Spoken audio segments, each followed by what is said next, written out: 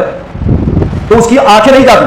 اس کی آنکھوں کی روشنی پہلے نہیں جاتی ہے، بلکہ اس کے سینے کے اندر جو دل ہے نا وہ اندھا ہو جاتا ہے. انہا لا تعمل الابصار، آنکھیں اندھی نہیں ہوتی، ولكن تعمل قلوب التي في الصدور، لیکن سینوں کے اندر جو دل ہے نا وہ جو ہے پہلے اندھا ہو جاتا ہے، سوچنے کی سمجھنے کی صلاحیت مفقود ہو جاتی ہے. اقبال نے کہا کہ مجھے یہ ڈر ہے دل نادا تو نہ مر جائے. دل اندھا ہو جاتا ہے، مجھے یہ ڈر ہے دل نادا تو نہ مر جائے کہ زندگانی عبادت ہے تیرے جینے سے. اس وقت عربوں کے دلوں کے اندر بالکل کفر لگ چکا ہے، سوچنے سمجھنے کی صلاحیت مفقود ہو چکی ہے. اس لیے میں نے کہا کہ ابراہیم کی فیملی کا مکان بن چکا ہے ابو ظہبی کے اندر، جہاں مسجد بھی ہے، جہاں یہ عیسائیوں کا چرچ بھی ہے، اور جہاں پہ جو یہودیوں کے عبادت گاہ بھی ہے. ہو سکتا ہے ممکن ہے کہ آئندہ چل کر کے وہاں مندر بھی بن جائے، وہاں جو ہے ہندوؤں کا یعنی سکھوں کا گردوارا بھی بن جائے، اور آگے چل کر کے ممکن ہے کہ جو اور دیگر مذاہب ہیں ان کے بھی جو ہے وہاں پہ عبادت گاہیں بن جائے. تو اس طریقے سے یہ جو ہے اسلام اور مسلمانوں کے لیے یہ بات قابل قبول نہیں ہے کہ تمام کے تمام مذاہب حق ہیں، اور صرف آپس میں اتحاد اتفاق کا ایک ہی راستہ ہے کہ آپ اپنے مذہب پہ عمل کریں اور ہم جو ہے اپنے مذہب کے اوپر عمل کریں گے. اللہ تبارک و تعالیٰ سے دعا ہے کہ اللہ تبارک و تعالیٰ پورے کے پورے عالم اسلام کو اور ہم سب کو جو ہے اس جو ہے جال سے جو ہے بچنے کی توفیق عطا فرمائے، اور ہمیں اللہ تبارک و تعالیٰ اپنے حبیب کی سنت قرآن مجید کے احکامات کو عمل کرنے کی توفیق عطا فرمائے. آمین. وآخر دعوانا ان الحمد للہ رب العالمین.